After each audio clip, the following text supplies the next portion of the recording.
How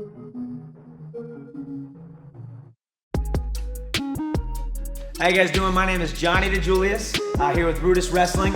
Today I'm going to be showing variations off of my favorite setup, a wrist exchange. A wrist exchange worked with me since I was 5 years old, past college. You know, guys used to tell me all the time it would never work. You know, in high school, it wouldn't work against good guys. It wouldn't work in college. It wouldn't work past college. And this is something that I have made my own since I was really young. So off my wrist exchange, I like to attack the near side of the body at first. But obviously wrestling happens and you have to be able to diversify. So when I fake the near side of the body, the far side of the body opens up, I have a few attacks to that side. And like all wrestling, when you fake the lower half of the body, I'm able to snap and vice versa. So this wrist exchange opens up a lot of opportunities. At first it's gonna be high crotch and near side stuff related. Then we're gonna get into some swing single stuff and some barrel roll stuff, which is my favorite move, something that I did my entire life.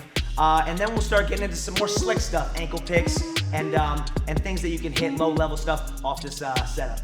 So guys, with my wrist exchange, a lot of things stem from lead leg and lead arm. This is how the setup starts. For me, I'm a right leg lead. It has to be opposite, right leg lead, which means my left hand is my lead hand. My right leg lead is my attack leg, so I attack off of it here. My right hand is my attack hand. I can swing, I can hit a high crotch, but I can't make contact with my attack hand. I call this a window. So when I post with my right hand, I'm exposing my right leg like this. This is a big window for him to attack. So you always want kind of a non-negotiable. You always want your lead leg and lead hand separate. You always want them opposite. So when I get my stance, I'm gonna post with my back leg hand. This is a far place for him to travel. I have a lot of time to yield, get off the position. So I post with my left hand and he grabs my wrist just like this. Now I know that I'm safe because my attack hand is protecting my lead leg. Now, they don't always grab right away. Sometimes I'll stab in the shoulder, sometimes I'll stab on the head. Eventually though, they will grab. Now, don't ask me why, but they never grab cross wrist. I'm not sure why, but since I was 5 years old, I post on heads. Nobody grabs with the cross wrist hand, ever. It's always near side, right? And again, don't expect to go out there and just be like, you know, just clockwork, boom, he grabs. Doesn't always work like that. A lot of times I'll be wrestling, I'll go shoulder first, then I'll go shoulder one more time, then I'll go to the head, and bam, I got it. Now, right when he grabs, what I want to do is I don't want to bring the hand up and out like this, because that's, again, a big window. What I like to do is I like to bring the hand down and in, so I have all the wrestling in here. He still has to get through my hands in order to get to my legs. Now, once I bring the hand off the head, what I'm going to do is I'm going to take my attack hand, and I'm going to grab his wrist just like this. Now, the hand that I posted with, my lead hand, is gonna go to the elbow.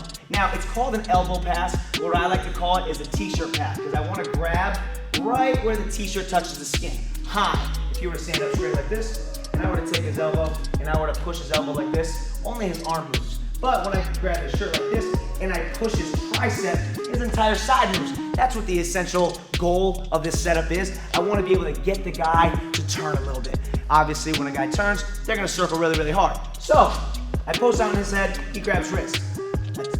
Lead hand again comes off, attack hand goes to wrist. My hand that I post with goes to the t-shirt, up here, right on the tricep. Now, the most important part of this move, as I transfer from here to here, I have to set my feet. A lot of guys that I teach this to switch their feet. They treat it like an arm drag. They'll go here, they'll go to the tricep, and they'll switch their feet like this. It is not an arm drag. This is gonna be an elbow pass. I wanna set my feet, so I stutter step to the left. Post, grab, wrist exchange, tricep, set my feet. Now I have an angle. So overall with this wrist exchange, what you really want to focus on is not overextending and reaching too much with that same side. I want to reach with my back leg, and then I will also want to be able to set my feet. I'm trying to get an angle on this guy and get the corner, so my wrist exchange gives me a good way of setting that up to get to my leg attacks.